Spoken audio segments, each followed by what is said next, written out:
Chitapinme. Un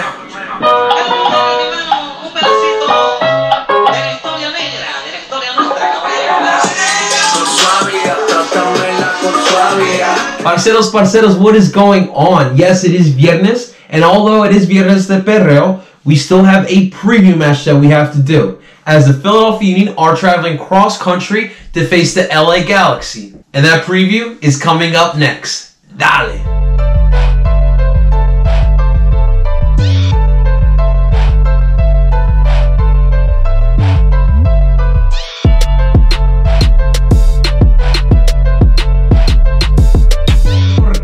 So if you're unfamiliar with the whole Viernes de Perreo, definitely go on my Twitter page and you will see what that is. We got Viernes de Perreo. Tomorrow, these Philadelphia 76ers are back in the playoffs again as they have their first round matchup against the Brooklyn Nets, which is why I have the t-shirt on today. I got my 76ers hat as well for this video. Although this is a YouTube channel for the Philadelphia Union and soccer, I always show love to Philadelphia. Yes, the good times are rolling around in Philadelphia, and like we have mentioned, the Union are on a 3-game winning streak. 4 games unbeaten if you count the Atlanta United tie. But now this is where things get difficult, as the Union have to travel cross-country to Los Angeles to face the LA Galaxy. Now, we all know who the LA Galaxy are. You know, one of the storied franchises that we have here in the MLS. And they have one guy in particular who's pretty freaking dangerous. That's Zlatan Ibrahimovic. Everyone should know who Zlatan Ibrahimovic is. World-class player. He's played in the Premier League, Serie A, Ligue 1, La Liga, and now he's here in the MLS. And last year when LA Galaxy were here in Philly, he got a goal as they beat us 3-1. But of course, when you're talking about the LA Galaxy, you know, everything goes through Zlatan, especially on the attack.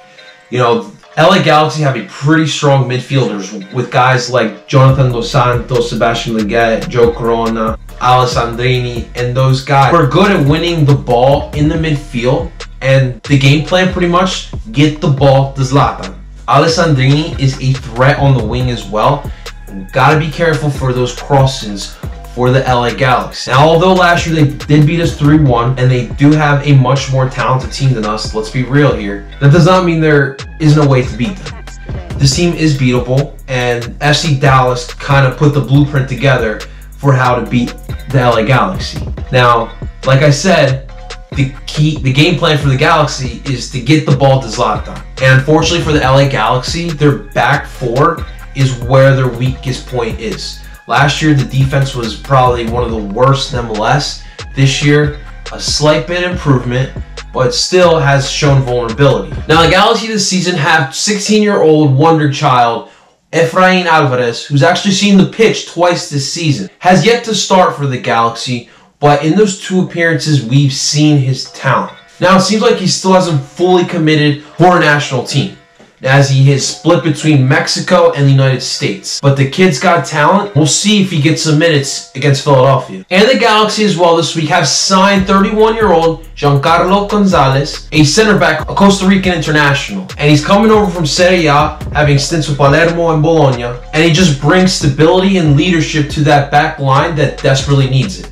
But the good news for us, we won't see him.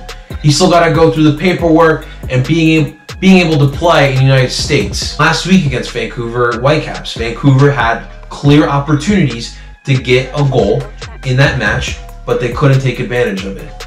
For us, it is important to take advantage of those opportunities. We're going to get those opportunities early, and it's going to be crucial that we get a goal to start this match off quickly and get the momentum on our side. Another thing we have to do, we have to pick at that back four of the LA Galaxy. Another thing that we have to do is make sure we maintain the possession of the ball. Try to keep the ball away from LA Galaxy so they don't give the ball to Zlatan, who can kill us. Now, as far as the lineup goes for the Philadelphia Union, in goal, no surprise, Andre Blake.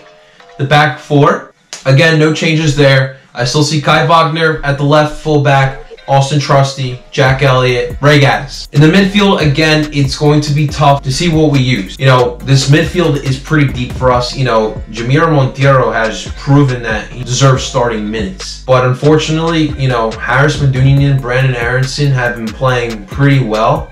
And obviously, you know, you don't want to take out Marco Fabian or Alejandro Bedoya, our captain. But I think in this match, I think the guy that we will see come off is Brandon Aronson. So starting from left to right again, at the left shuttle midfielder, I think Jamir Monteiro will get the first start in his Philadelphia Union career. At the number 6, I think we have to stick with Harris Medunian in there. He's going to be crucial, you know, getting those deep passes in. And he has been playing pretty well in the attack for us for the past couple weeks.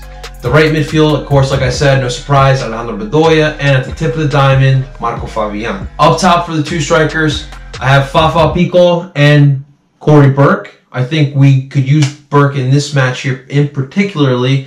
Like I said, LA Galaxy's back line is a little bit weaker than the rest of their team, and Corey Burke could take advantage of this back line, I think. And don't be surprised if Corey gets a goal here again. Guys, I know, you know, facing the LA Galaxy can be daunting. You know, heading over to Carson, California, you know, the fans are going to be rocking. I'm not going to say one of the best fans, but, you know, they definitely bring people out over into Carson. Definitely will be a hostile environment. And, you know, one factor a lot of people sleep on in the MLS is the travel in this country. You know, you go over and play in the Premier League, you know, travel is not far at all. You know, you really don't go far unless you're playing in European competition. But here in the United States, you know, you've got matches that could be, you know, 8 hours away for, you know, an Eastern Conference match. So the travel here is definitely difficult. For some of these guys who aren't used to this travel, it could be an effect. Gotta give credit for the Philadelphia Union because they actually left Thursday this week. Gives us some time to adjust with the jet lag. And of course, you know, facing a player the caliber of Zlatan Ibrahimovic can be daunting as well. We have to keep this momentum rolling. We're on a 3-game winning streak. We are a quality team, and we have to believe that. Jim Kirchner said in the midweek press conference that we can't play scared, and that is exactly correct. Playing with confidence will definitely be the difference for the Union to get some points in this match. In the end, this will be the most difficult challenge we've had since the Atlanta match in match day 3. We have to go into this match like we did in that. In the end, I think the Union will draw 1-1 to the LA Galaxy, giving us a point, and I will be super ecstatic if that happens. Guys, I'll be watching this match over at Alice Pizza on the corner of 15th and Locust. If you guys are in the area, definitely stop by. It's going to be a Sons of Ben meetup, so check that out. And of course, the Sixers are playing tomorrow as well. Game 1 of the first round for us against the Brooklyn Nets, which will be a difficult first round matchup. And, you know, of course, I'll be rooting for the Sixers, and I'll be trying to watch as much playoffs as I can. But let's go, Sixers. Let me know, guys, as well, what your thoughts on for this match against the LA Galaxy. In the comments below, let me know. And as always, like the video, subscribe to the channel, hit that bell button, help support the channel, guys. And as always, DOOP Parceros.